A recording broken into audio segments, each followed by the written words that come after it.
con la población más desfavorecida, esas personas sin hogar. Sin más, espero que disfruten de su ponencia. Bienvenido.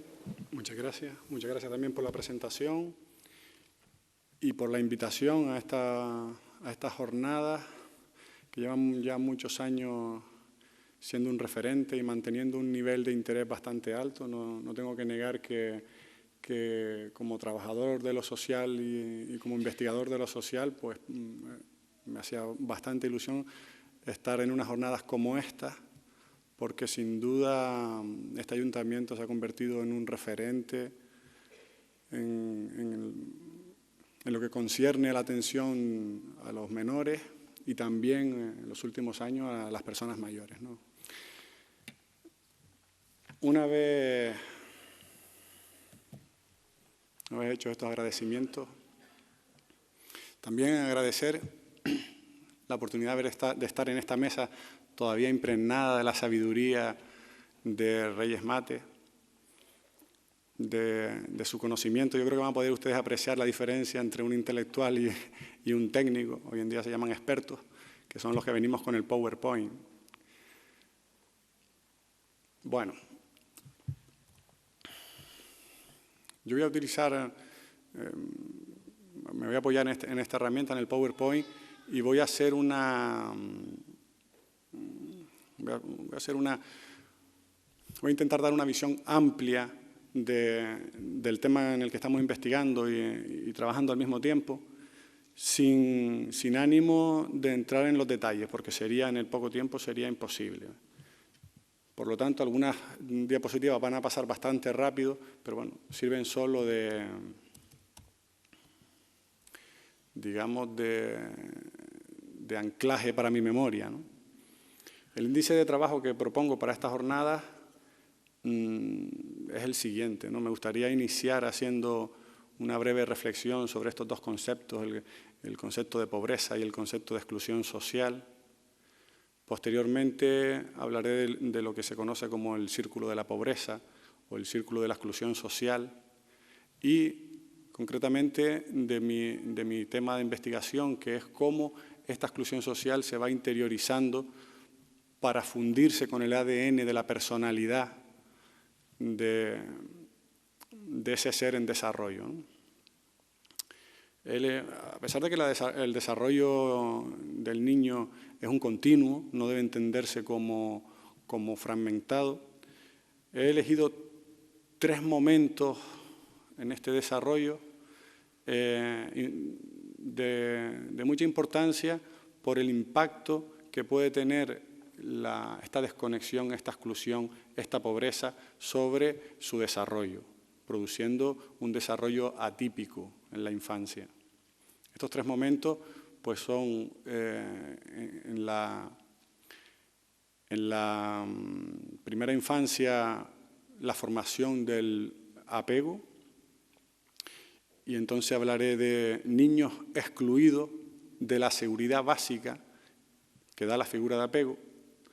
Posteriormente, durante la niñez, se produce un fenómeno fundamental que es la mentalización, es esta habilidad que tiene que ver con la capacidad de reflexionar para interactuar con el otro, en torno a los 4 o 5 años. Entonces hablaré ahí de niños excluidos de la intersubjetividad. Y finalmente, otro momento es ya en la adolescencia, que es donde termina de formarse pues un área muy concreta del lóbulo frontal encargada de las funciones ejecutivas, encargada de la toma de decisiones. Entonces hablaré de adolescentes excluidos del contacto con modelos de gestión autónoma. Todo esto va a cristalizar ya en la edad adulta en un estilo de personalidad determinado, un estilo que puede ser hacia la inclusión, que puede facilitar que las personas salgan de contextos de exclusión, o por el contrario, un estilo de personalidad que puede estar dificultando y boicoteando constantemente todos los intentos porque esta persona invierta su proceso de exclusión y se integre en esta sociedad, ¿no? Bien. Exclusión social es un término que ha venido a imponerse y a sustituir a un término quizás más claro, que es el de pobreza. Cuando hablamos de exclusión social, sin duda le quitamos fuerza al concepto de pobreza. Es cierto que el concepto de exclusión social nace en los círculos universitarios con una intención muy sana, la intención de subrayar que las dificultades en las sociedades capitalistas, posmodernas, de desarrollo, no son tanto las carencias básicas en alimento como estar excluido, quedar fuera de los derechos sociales mínimos que deben tener todos los ciudadanos que se consideran de pleno derecho. Es cierto que nace con esta buena intención, pero posteriormente el concepto sale de la universidad y entra ya en los círculos políticos y tiene un impacto importante en la prensa y en realidad es un término que cuando ya oímos por la tele, pues no sé cuántos millones de personas en exclusión social. Hombre, a lo mejor la gente joven y los técnicos en la materia saben de qué estamos hablando, pero probablemente la mayoría de nuestros padres no entienden que esos millones de exclusión social en realidad a qué se refieren, ¿no? Si es simplemente gente sin trabajo o es simplemente gente... Ahora, si hablamos de millones de pobres o de millones de personas en el umbral de la pobreza, es un término más potente en ese sentido, que hace más daño, ¿no? Que yo creo que es interesante que el lenguaje también tenga esa capacidad, ¿no? de despertar la solidaridad y, ¿por qué no?, a través del sufrimiento. Por lo tanto, la exclusión social hace referencia a una ruptura de lazos sociales, hace referencia a una cuestión que tiene más que ver con las relaciones sociales. Porque en realidad, gente en esta sociedad nuestra, en España, en Canarias, gente muriéndose de hambre, de desnutrición, no hay. Bueno, vamos a ser sinceros, no hay. Porque vivimos en una sociedad donde tú vas y abres un contenedor de basura y hay comida dentro que está empaquetada, incluso muchas de ellas está con su fecha de caducidad y en fecha. ¿Pero qué está pasando ahí entonces? Es un problema de dignidad, es un problema de que hay que ir a la basura a buscar porque no tienes en casa, eso sí tenemos. Entonces, el problema no es tanto de desnutrición, no es lo mismo la pobreza en el Cuerno de África que la pobreza en Canarias. Cuando hablamos de pobreza en Canarias estamos hablando de gente que está excluida de una vida digna. ¿Hay menores con desnutrición? Sí, pero no son menores que pasan hambre, menores que pasan hambre están en África. Entonces, este pequeño matiz hace que una sociedad donde tiramos tantas toneladas de comida, que haya gente que se esté desnutriendo o que haya gente que tenga que ir al contenedor, pues sea algo que está generando un conflicto social. Por lo tanto, cuando hablamos de exclusión social, vamos a hablar de un continuo, de cuánto están tus derechos reconocidos como ciudadano. Y entonces vamos a medir, y hemos estado midiendo, siguiendo a Félix Tesano, hay muchas propuestas de indicadores para medir la exclusión social, pero fundamentalmente vamos a hablar de estar excluido en alguna de estas áreas. Hay gente que está excluida del trabajo, hay gente que está excluida de unos ingresos económicos mínimos, hay gente sin dinero, eso sí hay gente sin vivienda y hay gente sin apoyos sociales. En función de estas dimensiones, vamos a establecer, se han establecido una serie de indicadores para saber qué grado de exclusión puede tener un sujeto en un momento dado. Lo que se evalúa, lo que evalúan las trabajadoras sociales es la situación de exclusión, no a la persona. Eso es interesante, ¿no? Porque la frontera entre evaluar la exclusión social en la que te encuentras y el estigma de persona en exclusión es muy frágil, es muy débil. Entonces, bueno, brevemente, una persona que está excluida de... Una persona que tiene empleo estable, pues se dice que es una persona que tiene un bajo riesgo de estar excluido de ese área o que está integrada. Sin embargo, una persona que tiene un trabajo precario o mal remunerada, pues ya puede estar en una zona de riesgo, y aquella persona excluida del mercado de trabajo, incluso sin permiso para trabajar, que ya aunque tenga permiso no hay trabajo, pero incluso sin permiso de trabajar, pues se habla de que el nivel de exclusión en ese área es el máximo, ¿no? Con ingresos pasa lo mismo, la situación de pobreza es el grado extremo de exclusión. Con la vivienda pasa lo mismo, no es lo mismo tener una vivienda propia que estar en régimen de alquiler o en hacinamiento, y no es lo mismo estar sin techo o sin vivienda. La cuestión clave es los apoyos sociales, porque la mayoría de nosotros vemos esto y, bueno, pues yo estoy excluido entonces del trabajo porque no tengo trabajo. Otro dirá, pues yo no tengo vivienda y estoy excluido. ¿Cuál es la clave? ¿Por qué no estamos solicitando en los servicios sociales la ayuda? Porque tenemos una red de apoyo importante. Tenemos familia, tenemos un hermano, tenemos un amigo, tenemos unos padres. Bien. De tal forma que la persona sin hogar, que es el grado extremo de exclusión social, va a ser aquella que está excluida del mercado de trabajo, en situación de pobreza extrema, sin techo o en infravivienda, chabolismo, y en una situación de aislamiento social. No tiene apoyos sociales.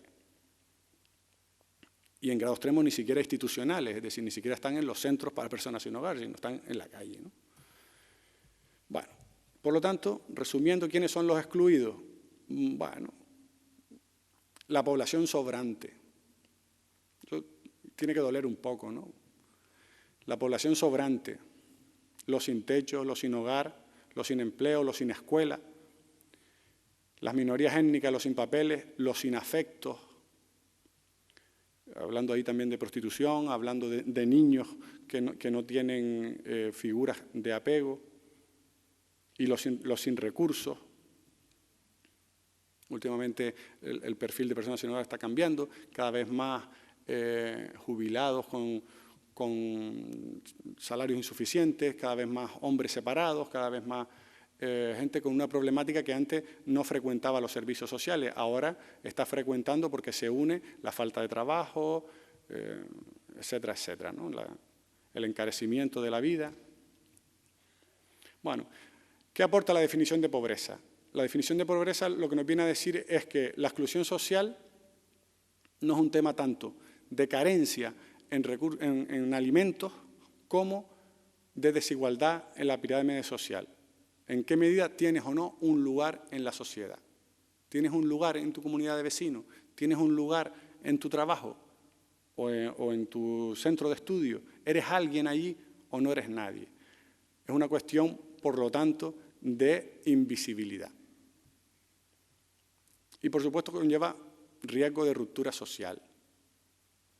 Es cierto que si sigue esta tendencia creciente de personas sin hogar, esta sociedad va a terminar por fragmentarse, si no tenía que haberlo hecho ya. Efectivamente, hay algunos medios de control, la televisión y demás, que hay gente que todavía en el centro donde yo trabajo, alguna vez he preguntado quién se considera de clase baja, incluso allí, entre el colectivo de personas sin hogar, hay gente que dice que es de clase media, ¿no? Esto es una constatación que yo he hecho, ¿no? Por no hablar ya en la universidad. En la universidad yo pregunto a los alumnos, una universidad pública, ¿no? Yo levanten la mano los que sean de clase media y todo el mundo levanta la mano. Y de clase alta, uno a lo mejor, y de clase baja y no hay nadie, ¿no? Entonces, es sorprendente, ¿no? Como la persona, incluso estando su salario por debajo de la media o estando sus padres en paro, se consideran de clase media, ¿no? Bien. Había un chiste por ahí del Roto que decía, así recuerdo, decía, uno habla con un político y le dice, mi señor, los excluidos se están rebelando. Y dice, bueno, pues quiten las ayudas.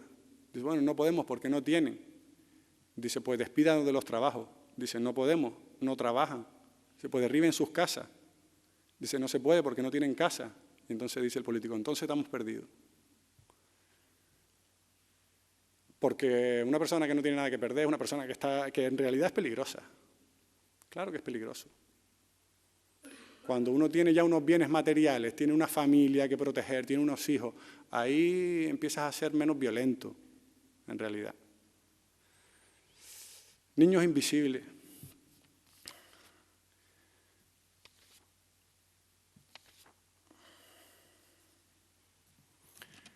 Hablo de niños invisibles para referirme, niños invisibles es un concepto no técnico, esto es un concepto más cinematográfico que otra cosa, pero un concepto muy ilustrativo, porque hace referencia a niños que son invisibles a las estadísticas, niños que son invisibles a los programas educativos, a los programas de prevención sanitarios, niños que son invisibles para sus madres, bien porque sus madres no los ven, porque sus madres muchas veces tienen una enfermedad mental, o ya no hablo de enfermedad mental grave, sino madres que atraviesan episodios depresivos importantes y tienen un bebé en casa que se tienen que hacer cargo de ellos, o madres solteras que tienen que ir a trabajar y dejan al niño solo en casa. Esos son niños que no están siendo, que están en riesgo de tener un desarrollo atípico y que no están siendo contemplados por las estadísticas.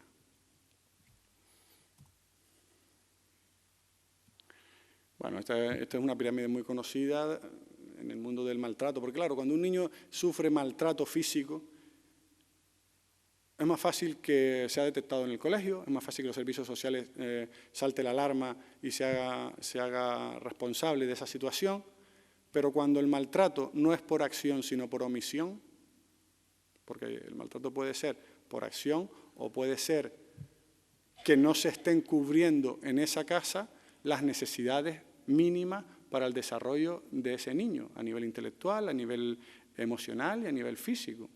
Entonces, esa gran bolsa de niños que están sufriendo negligencia y son desconocidos para las instituciones. Lo que conocemos en realidad es solo la punta de ese iceberg. Y aquí una frase de Hannah Arendt, que ahora últimamente se hizo famosa porque el año pasado hicieron una película sobre ella, aún no la he visto, pero tiene una frase que me parece de mucha actualidad. Y dice, a los excluidos nadie los ve, nadie los oye, solo aparecen en el escándalo del motín o en el acto antisocial, cuando la miseria material arrastra a la miseria psíquica e irrumpe desorganizando nuestro mundo de buenas costumbres. Bueno, yo creo que no necesita más comentario, ¿no? Ese niño que está en la exclusión, en un momento dado se hace visible, ¿no? Muchas veces en un acto violento sin sentido, ¿no? Ese niño, o ese adulto, porque ese niño luego se hace adulto, ¿no? Bien.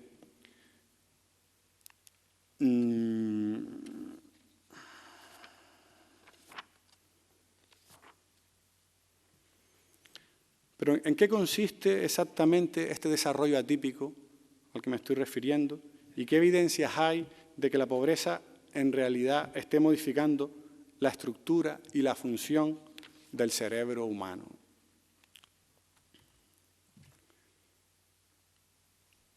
El modelo que vengo a presentar se resume en esta diapositiva que vamos a presentar ahora, ¿no?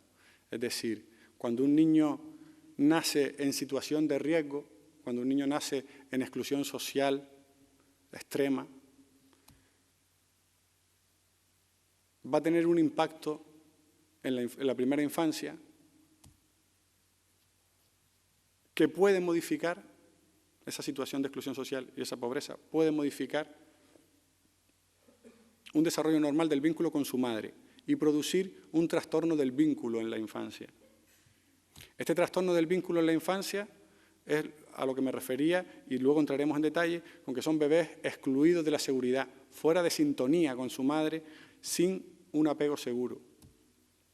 Este trastorno del vínculo en la infancia va a dificultar, y esta situación de exclusión social, si se mantiene, va a suponer un impacto y va a aumentar la probabilidad de que aparezcan dificultades con la mentalización, que ocurre en torno a los 4 años. Es un proceso que culmina con la capacidad del niño de reflexionar y de interactuar con el otro, entendiendo que el otro tiene también sus propios pensamientos, sus propias emociones. Porque cuando el niño está dentro del vientre materno, ese bebé y esa madre forman una única unidad biológica. Están unidos por ese cordón umbilical. Y cuando nace el bebé y se corta, la matrona corta ese cordón, se constituyen ya en 2 unidades biológicas diferentes. Pero a nivel psicológico, ese bebé y esa madre continúan entendiéndose el uno al otro como una sola unidad psicológica, como una sola unidad biológica para ellos, ¿no?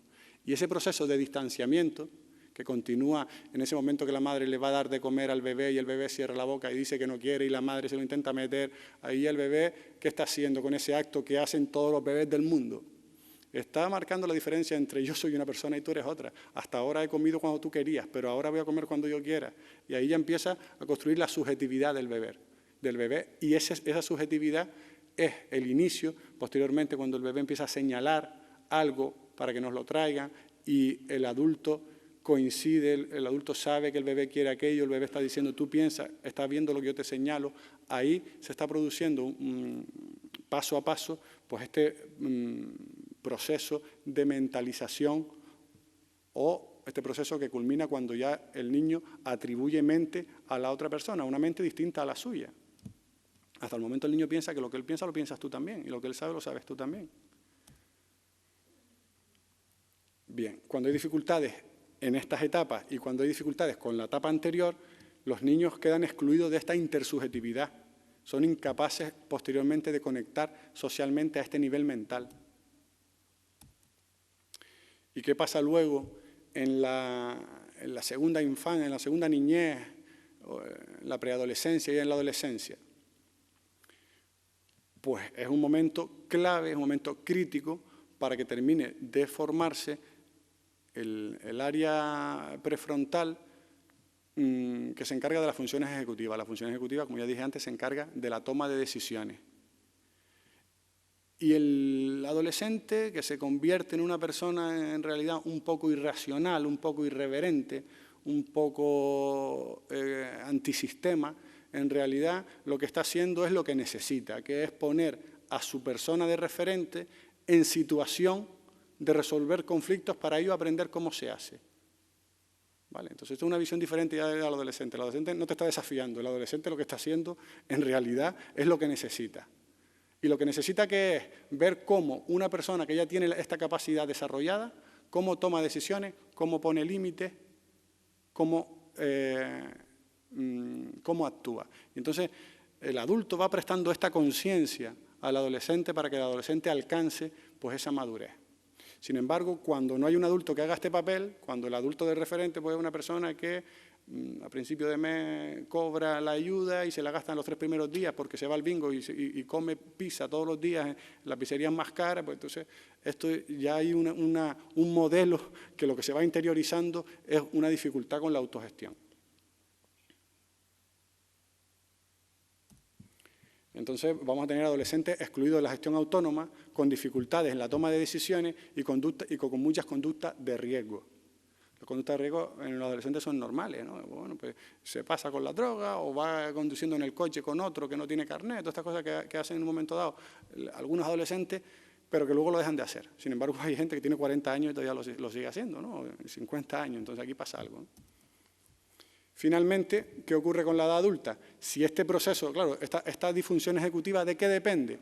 De lo que pasó a los 4 años con la mentalización y de lo que pasó en la infancia con el apego.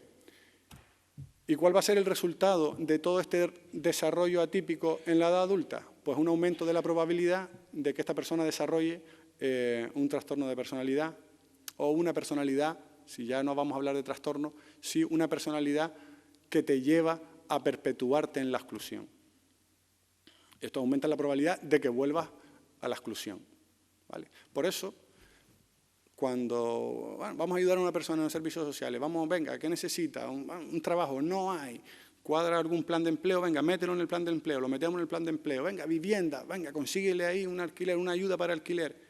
Y a los 6 meses ya dejó de ir al trabajo o tuvo un problema con uno, metió a otro a vivir en la casa, que se peleó con él y está otra vez en la calle, ¿no? Y entonces los trabajadores sociales y los psicólogos, ¿qué está pasando aquí?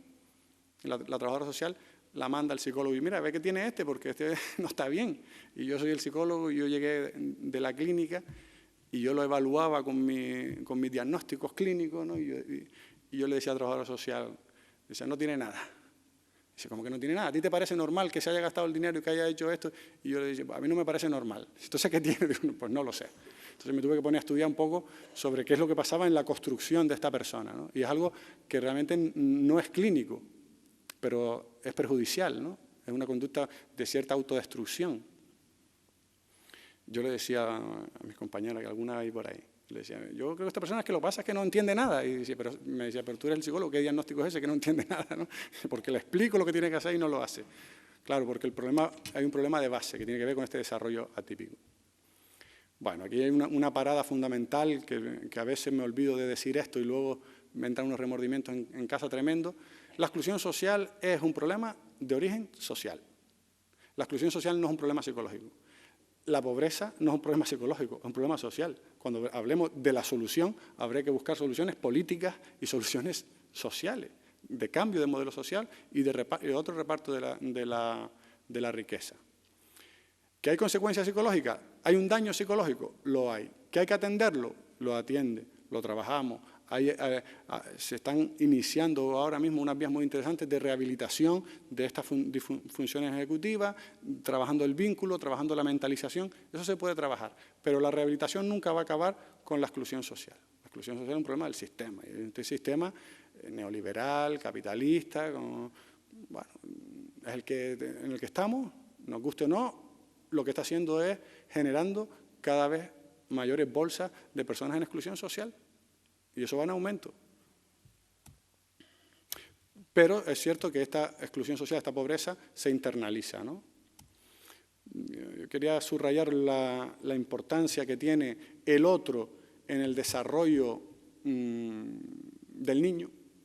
Esta conciencia prestada de la que yo le hablaba antes es la base del desarrollo.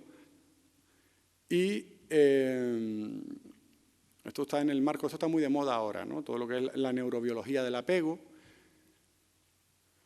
Todas las terapias psicológicas llamadas de tercera generación son terapias contextuales.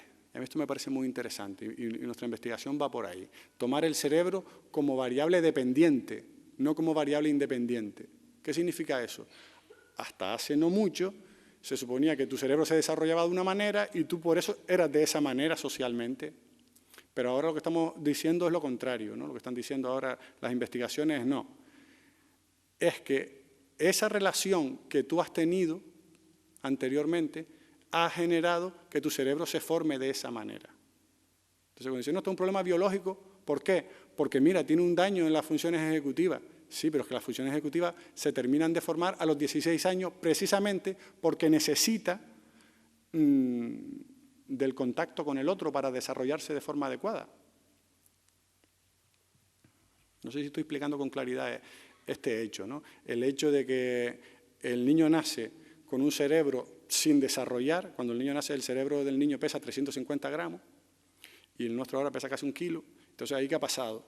Pues ahí lo que ha pasado es que el cerebro está completamente inmaduro, exceptuando zonas más primitivas del cerebro, ¿no? El tronco encefálico, el sistema límbico, todo eso está desarrollado casi por completo en el momento del nacimiento, que tampoco, pero bueno. Pero la corteza cerebral está casi al 90% sin desarrollar, porque se va a ir desarrollando en función del contexto y de las personas con las que se encuentra.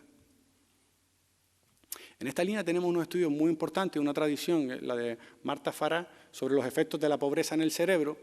Esta mujer estudia la pobreza produce un estrés en la madre y en el bebé que genera una hormona, que es el cortisol, y esa hormona va a tener un efecto directo en el desarrollo del cerebro, produciendo posteriormente que, decía ella, los chicos pobres tienen desarrolladas sus habilidades del lenguaje, dificultades en recordar eventos y estímulos, dificultades con la memoria, dificultades al guardar y cambiar información durante algún tiempo, dificultades para resistir a la atracción de estímulos inmediatos y maximizar los beneficios a largo plazo, dificultades con la impulsividad. Bien, nosotros hemos elegido, nuestra línea de investigación no va sobre los efectos del cortisol, sino sobre los efectos del desarrollo. También hay otra tradición de la falta de nutrientes, qué efecto tiene en el cerebro. Eso es más antiguo, ¿no? Eso también tiene una fuerte base, ¿no? Nosotros hemos elegido 3 momentos en el desarrollo evolutivo excluyente, un desarrollo evolutivo hacia la exclusión. Ya les digo, la formación del vínculo del apego, la adquisición de la teoría de la mente y el desarrollo de las funciones evolutivas.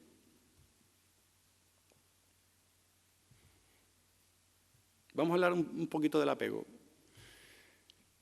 Louis Holstein, que es un psicoanalista norteamericano, dice: ¿de qué sufre la mayoría de quienes consultan a un psicólogo, psiquiatra o gurú? Pues sufre de lesiones en el encuentro con el otro.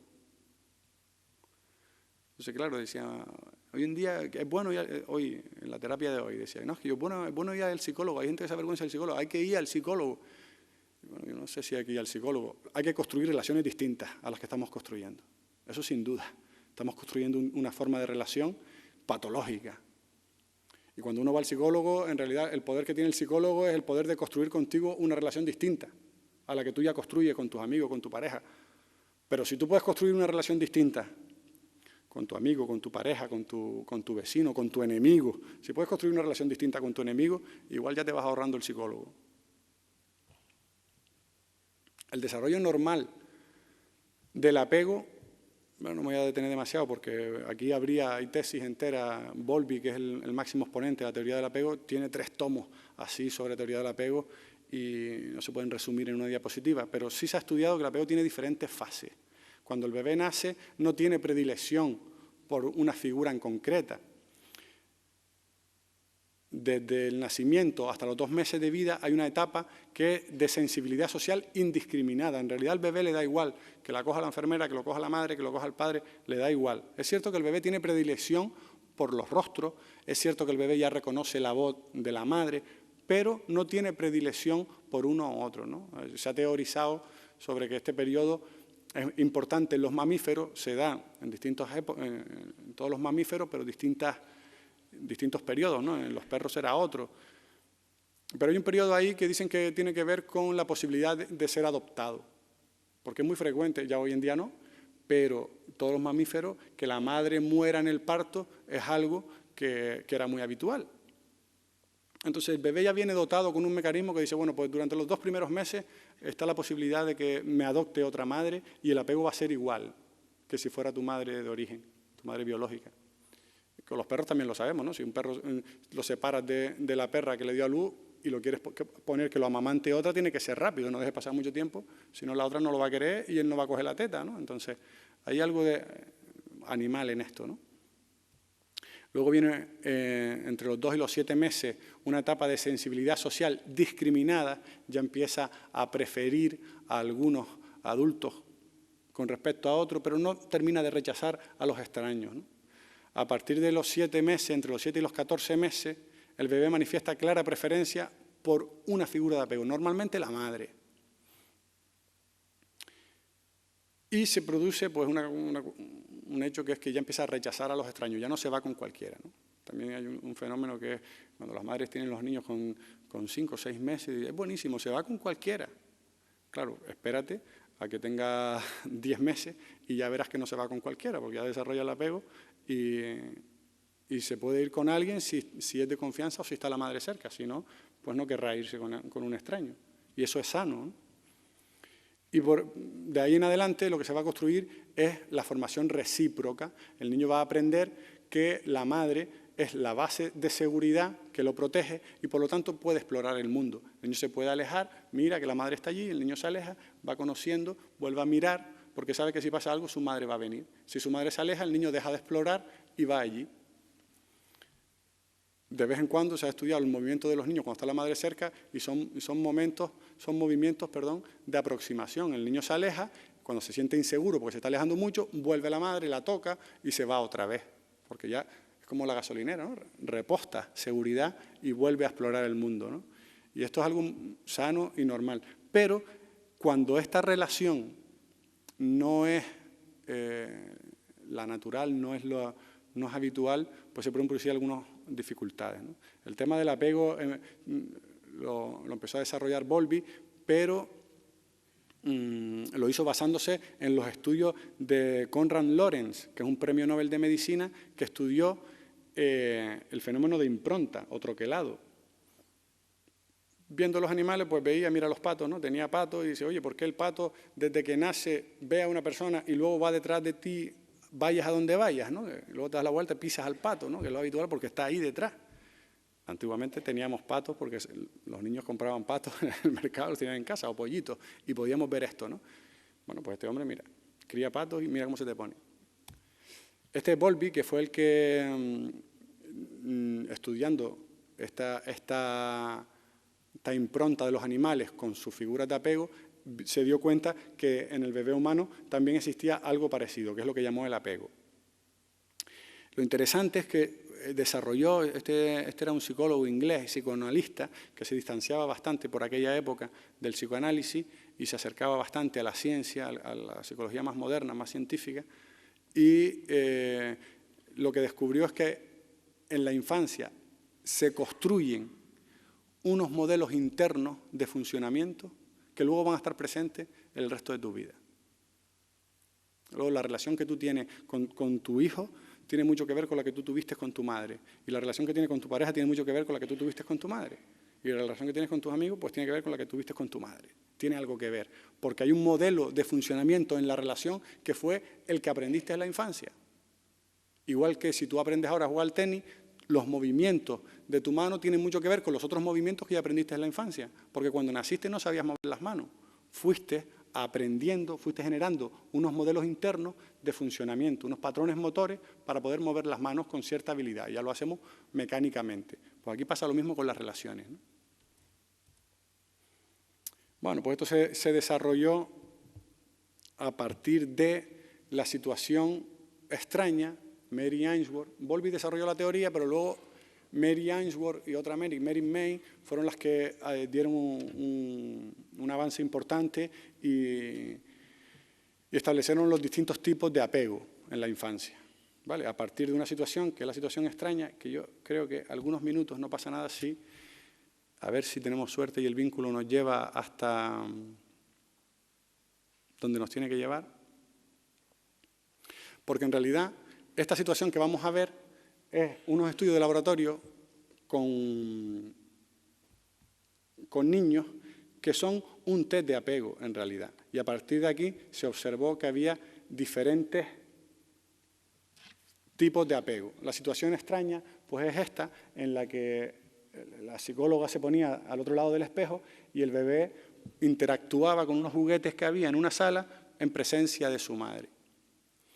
Luego la cuestión era que la madre permanecía ahí jugando con el niño y ya verán ustedes que entra una persona extraña para el niño, un extraño, y se observa cómo interactúa el niño con el extraño, con la madre y en su conducta de exploración.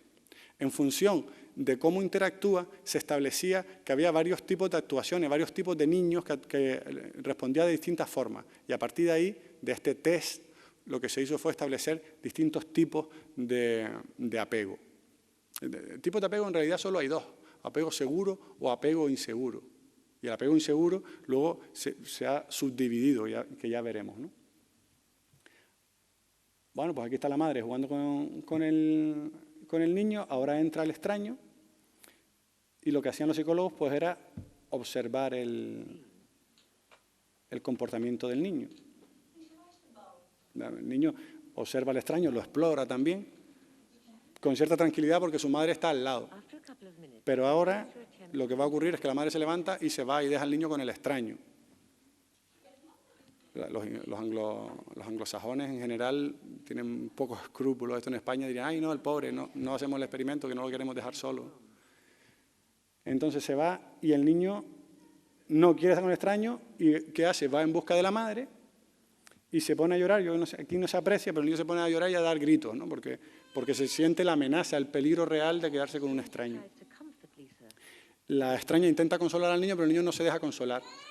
La madre vuelve a entrar, lo coge y se observa que el niño rápidamente se tranquiliza porque ya vino su madre y vuelve a explorar. Esto es un apego seguro. Es normal que el niño corra por su madre, es normal que llore. Lo que no es normal es lo que hacen otros niños, que la madre se va y el niño, en aparente calma, sigue interactuando. Y se pone con el extraño como si fuera su propia madre. Eso es un tipo de apego determinado, apego inseguro, evitativo, ¿no? Bueno, no vamos a demorarnos más con esto porque me está robando tiempo.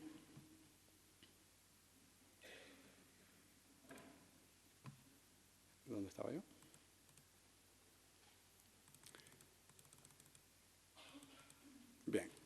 A partir de ahí se establecieron distintos tipos de apego. Apego inseguro evitativo, dos tipos de apego, seguro e inseguro. Inseguro también denominados como inseguros ansiosos, porque el niño está ansioso en realidad. Inseguro evitativo, inseguro ambivalente y un último tipo que se estableció posteriormente, apego inseguro desorganizado.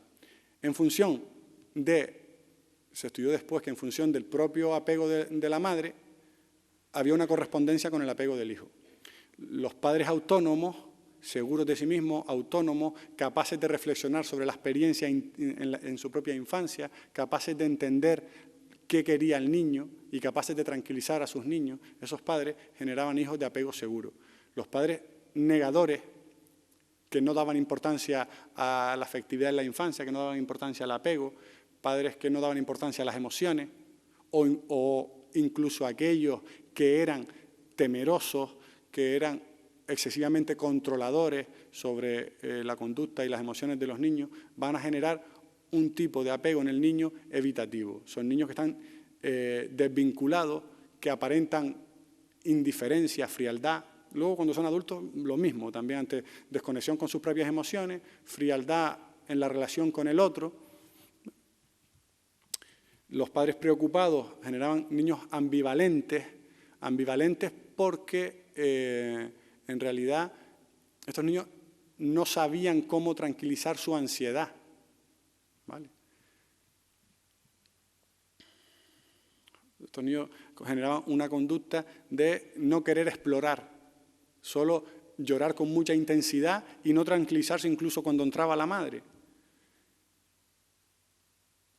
Por último, se detectó que había unos niños que no encajaban en ninguno de estos tipos de apego porque tenían un comportamiento muy extraño, muy desorganizado, muy de estereotipias, y en las investigaciones se descubrió que tenía mucho que ver con padres que habían sufrido maltratos en su infancia, pero no era el hecho de haber sufrido maltratos en la infancia lo que hacía que los padres tuviesen este tipo de apego desorganizado y sus hijos tuviesen este apego desorganizado. Lo que marcaba la diferencia era el hecho de haber tenido conflictos de maltrato en la infancia y no haberlos resuelto. Es decir, que todavía ese conflicto en la infancia iba contigo, ¿no? Aquellos padres que habían tenido conflictos en la infancia y los habían resuelto, pues no generaban un apego desorganizado. Entonces, los niños que sufren maltrato muchas veces presentan pues esta forma de comportamiento desorganizada. Bueno, interesante sobre esto con respecto a los adultos. El niño evitativo utiliza estrategias de desconexión de sus propias emociones para afrontar la ansiedad. Cuando tiene un problema, se desconecta, se evade a través del pensamiento, a través del cuerpo, se va a hacer deporte, se pone a hacer ejercicio, te pones a limpiar la casa. Son muchas formas de no contactar con tu propia emoción. Una estrategia evitativa.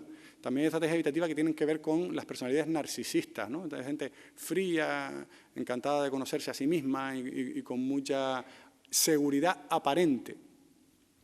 Los adultos con apego ambivalente o preocupado tienen más personalidades límite, inestable, ansioso-depresiva, con esas relaciones de pareja donde si estoy contigo te hago la vida imposible, te amargo, pero si te vas voy corriendo detrás tuya y lloro porque no puedo vivir sin ti. Este tipo de personalidad límite tiene más que ver con ese apego en la infancia ambivalente, ¿no? Esa falsa seguridad sentida. Bueno, hay estudios que demuestran que los trastornos reactivos del apego, los trastornos del apego en la infancia, tienen mayor relación con la exclusión social, ¿vale? Los niños que habían sufrido abuso o negligencia son más susceptibles de ser excluidos socialmente, tienen más probabilidad de convertirse en personas sin hogar o de ir a la cárcel una vez que son adultos. Estos son estudios muy recientes, del año 2013, ¿no? Bueno, nosotros hemos hecho también una investigación en Las Palmas y hemos medido estilos de apego adultos en una población de personas sin hogar y también en un grupo control, en una población de padres y madres de alumnos de colegios públicos, clase media, ¿no? Entonces, ¿qué hemos encontrado? Hemos encontrado que en realidad el apego, el grupo control es el que está en color más clarito y el que está en negro es el de personas sin hogar. Apego seguro el 62% de la población control tenía un apego seguro. Esto concuerda con todas las investigaciones hechas a nivel transcultural. En todas las culturas hay muchos estudios sobre esto y prevalece en la sociedad el apego seguro, ¿vale? Sin embargo, en la población de personas sin hogar, el apego seguro tenía una prevalencia muy baja, ¿no? Los desvalorizadores, los evitativos coincidían en los porcentajes y había diferencia en cuanto a apego inseguro, preocupado y temeroso, siendo superior en personas sin hogar. Entonces, hicimos con el SPSS, un paquete estadístico para estos menesteres, hicimos una comparación a ver si era significativa la diferencia entre los dos grupos en apego. Y encontramos que sí, que en apego seguro se diferencian los dos grupos y también había diferencia en apego temeroso, siendo superior el apego temeroso en las personas sin hogar. Según el modelo de clasificación de Bartholomew, las personas con apego temeroso son aquellas que tienen una percepción de sí mismo negativa y también una visión del otro negativa. Al otro lo percibe hostil y a él se percibe como incapaz, ¿vale? Entonces, son personas que presentan miedo al rechazo, un contacto impersonal, un contacto frío con el otro, una distancia, demasiada distancia con el otro y desconfianza temerosa. Algo que es muy congruente con el hecho de que la exclusión social es un problema que tiene mucho que ver con la ruptura de lazos sociales, ¿vale? Bueno, por lo tanto, la gran mayoría de los integrantes del grupo control tenían apego seguro, bueno, esto ya lo hemos comentado. El apego evitativo se relaciona con trastornos de conducta. Normalmente todos los estudios dicen que las personas con un apego evitativo tienen más problemas de trastorno de conducta, más problemas de drogas, de abuso de sustancias, más problemas de conducta delictiva y más rasgos esquizoides en general. Los que tienen apego preocupado, que era uno de los que más se daba, presentan con mayor prevalencia trastornos afectivos, dificultades en las relaciones interpersonales y patrones dependientes de personalidad, una personalidad muy dependiente de las emociones del otro. Bueno, hicimos otros análisis estadísticos para ver si realmente el tipo de apego podía predecir en algún grado la exclusión social. Encontramos que sí, que el apego temeroso y el apego evitativo predicen en un 15% el grado de exclusión social de cada persona. Un 15% no es mucho, pero si pensamos que la exclusión social es un problema social, pues es bastante, ¿no? Que una variable psicológica como el apego esté prediciendo en un 15% el grado de exclusión que tú vas a tener, ¿no? Con todo esto no se pretende afirmar que haber sufrido maltrato en la infancia o tener un apego inseguro sea igual a tener un trastorno mental o sea igual a estar en la exclusión, pero sí es cierto que hay una predisposición mayor si viene de estos contextos, ¿no?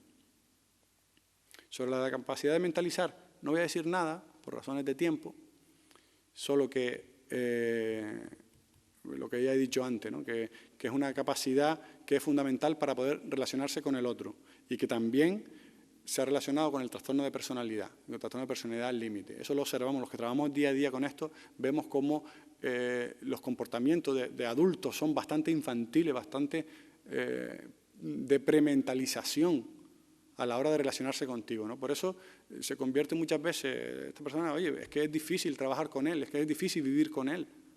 ¿Eso de dónde viene? Eso viene de una incomunicación y una forma muy infantil de relacionarse muchas veces. Una forma muy infantil de relacionarse que no tiene nada que ver con el retraso mental, tiene que ver con una dificultad en un proceso que tiene que es de esa unión invisible que hay de cerebro a cerebro. Yo ahora mismo estoy hablando y ustedes me están entendiendo porque tienen la capacidad de mentalizar, porque ya saben por dónde voy y ustedes están haciendo un montón de inferencias y de reflexiones sobre lo que yo estoy diciendo que de forma mágica van en la línea de lo que yo quiero decir. Ustedes están entendiendo más de lo que yo estoy diciendo y eso que están entendiendo es justo lo que yo quiero que ustedes entiendan. Esta magia se debe a ese proceso que a los 4 años debe cristalizar. Vamos a hablar ya de las funciones ejecutivas. Bien, se sabe que el cerebro humano, como ya les dije, se va desarrollando a lo largo de la evolución y está en un desarrollo muy intenso durante los primeros 3 años, de forma muy intensa. De forma muy intensa también, pero menos hasta los 7. Pero continúa a una menor intensidad, pero continúa a una intensidad superior a la del adulto hasta los 16, 17 años. Y lo hace desde atrás, desde el lóbulo occipital, se va llenando de sustancia blanca, que es la madurez del cerebro, hasta el lóbulo frontal. Y aquí está el área de la función ejecutiva, que es el director de la orquesta, que es el que te ayuda a tomar decisiones. ¿Por qué una persona? Ojo, hay muchos estudios de otro psicólogo español que se llama Eduardo Pedrero, que es el que me puso a mí en la pista de estas funciones ejecutivas, que tiene muchas publicaciones muy importantes sobre el efecto de la droga, especialmente de la coca, en el desarrollo de esta área. Es verdad que si empiezas a consumir cocaína a edades tempranas, se va a ver afectado ese área de toma de decisiones, produciendo una impulsividad mayor, un comportamiento más bien irracional en gente que no tiene retraso mental y puede ser por consumo de sustancias. Pero nosotros estamos indagando también en que este concepto puede tener que ver también con un desarrollo atípico y no solo con el consumo de sustancias a edades tempranas, ¿vale? Porque si el otro no te ayuda a interiorizar esta capacidad, puede ser que haya dificultades. Por lo tanto, claro, yo le decía, oye, ¿cómo te explicas tú una persona que cobra una ayuda, se gasta el dinero en el bingo, se pasa todo el mes llorando porque se gastó el dinero? Y tú dices, bueno, yo la he visto sufrir tanto con sus hijos y que ya no lo hace más, que esta mujer no lo va a hacer más, porque tanto sufrimiento. ¿Cómo se explica que vuelva a hacerlo al mes siguiente? Dice, no, es que el juego es una adicción. No sé si el juego es una adicción. Hoy en día ya todo es una adicción. Internet es una adicción, todo es una adicción. El sexo es una adicción, todo es una adicción. Yo no sé si es una adicción o no. Yo creo que lo que produce adicción son las sustancias que son de por sí adictivas, ¿no? Como la cocaína. Pero en realidad lo que está pasando tiene más que ver con un problema de funciones ejecutivas, tiene más que ver con que no estás aprendiendo de tu propio sufrimiento que con un tema de adicción. Tiene que ver más con un trastorno de impulsividad que con un problema de adicción, bajo mi modesto entender. Bien, entonces, para terminar, las funciones ejecutivas, gracias. Voy a intentar terminar de forma apresurada en 5 minutos, por si alguien quiere hacer alguna cuestión. Las funciones ejecutivas se resumen en la atención sostenida, que cuando hay un problema pues, se convierte en disminución del rendimiento, falta de persistencia, inhibición de las interferencias. Cuando tú vas a tomar una decisión es necesario que sepas inhibir interferencias, como por ejemplo lo que me apetece. Una cosa es lo que me apetece, otra cosa es lo que quiero hacer, ¿no? Pues se tiene que inhibir eso que te apetece. Cuando esta función está alterada, pues hay distracción, fragmentación, desorganización de la conducta. Es necesaria una planificación. Se ha detectado que las personas con alteración en las funciones ejecutivas, esta de las funciones ejecutivas es un tema que viene de la neurología y que tiene mucho que ver con los accidentes de tráfico. Cuando uno tiene un accidente de tráfico, se golpea normalmente el lóbulo frontal, el área de las funciones ejecutivas. Y se ha estudiado gente que tiene una vida completamente normal, que gestiona su tiempo normal, que gestiona su dinero de forma normal, y de repente tiene un traumatismo en esa zona, y a partir de ahí empieza a hacer un gasto despilfarrado del dinero, empieza a tener una conducta impulsiva con sus emociones, se pelea con la mujer, con los hijos, no llega a tiempo a ningún sitio. Entonces, ellos describieron esto una disfunción ejecutiva por ese traumatismo, ¿vale? Y de ahí ese concepto, pues dice, oye, pues con el consumo de droga está pasando lo mismo. Y ahora nosotros damos un paso más allá, oye, que si no se desarrolla ese área correctamente, puede pasar en menor grado algo similar. Bueno. También hemos investigado sobre las disfunciones ejecutivas en personas sin hogar. Hemos encontrado un altísimo porcentaje. Bueno, el 53% no tenía problemas con las funciones ejecutivas, que la mitad de la población de personas sin hogar no tiene problemas. Es poco, es poco. La mayoría, un 47% estaba por encima del punto de corte, que indica ya un problema de función ejecutiva clínicamente significativo. Ahí vemos los problemas que tenía la población de personas sin hogar, correlacionaba la disfunción ejecutiva, los problemas de afecto negativo, problemas de control del afecto negativo, los problemas de intencionalidad, que no saben planificar, y los problemas de inhibición del deseo, eran problemas que están presentes en la población de personas sin hogar, con o sin problemas de drogodependencia. Bueno, estas son otras correlaciones que hemos encontrado. Hemos buscado la relación entre el estilo de apego y la disfunción ejecutiva. Hemos encontrado relación. Es decir, si tú tienes un apego inseguro, la probabilidad de que aumente, de que tengas problemas con el área de las funciones ejecutivas también es mayor. Y ya con respecto al grupo control, también hemos encontrado diferencias entre gente de clase media, con hogar, y gente sin hogar. ¿Vale? Hay diferencia de media significativamente, estadísticamente significativa en intencionalidad y en total, y también en afecto negativo. Y dijimos, bueno, vamos a ver si las funciones ejecutivas, alguna de las partes que componen la función ejecutiva puede predecir el grado de exclusión social. Y la estadística que nos dice, solo la memoria ejecutiva, solo la memoria ejecutiva es una variable que explica un 22% del grado de exclusión social. Es decir, las personas sin hogar tienen mayor problema para prestar atención a cosas del pasado que son importantes tener en cuenta a la hora de decidir. Por eso esta señora sigue yendo al bingo, a pesar de que sabe que va el día 5 que cobra y del día 10 al día 30 o al día 5 del mes que viene va a estar sufriendo. Bueno, con respecto al tema de personalidad ya lo voy a dejar. Todo esto toma la forma de trastorno de personalidad. Hay un estilo de personalidad también de mayor prevalencia en las personas sin hogar. Ya digo que no voy a entrar en detalle.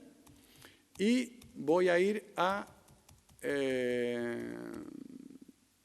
estas últimas ideas, que son ideas residuales, todo este rollo que he soltado, si se queda algo, algún residuo de lo que he dicho, pues que tenga que ver con estas ideas, ¿no? Primero, que la pobreza y la exclusión se internalizan y en un alto porcentaje da forma a una estructura de personalidad disfuncional que cronifica una situación que podría ser temporal. Que hemos encontrado que las personas sin hogar presentan mayor dificultad a la hora de establecer lazos sociales en relación con estilos de apegos inseguros, que hemos encontrado que las personas sin hogar presentan dificultades con la autogestión y la toma de decisiones asociadas a un déficit evolutivo en las funciones ejecutivas, que hay mayor prevalencia de trastornos de personalidad o de estilo de personalidad muy rígido en personas sin hogar, y que todo esto se asocia con una mayor presencia de síntomas ansiosos y depresivos y un mayor riesgo de padecer trastornos psicológicos, psicopatológicos. Y yo creo que con muy justo de tiempo, pero que terminamos más o menos, no sé si cabe alguna pregunta. Perfecto, sí, claro.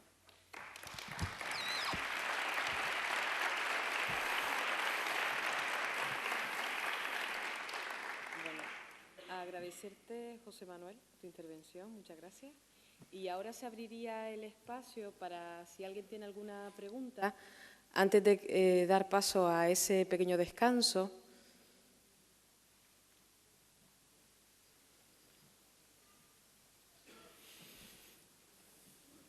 Bueno, parece que no hay preguntas, han quedado claras las ideas.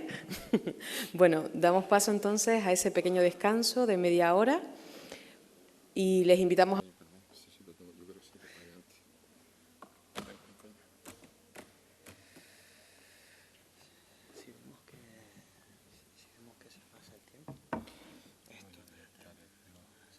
Sí.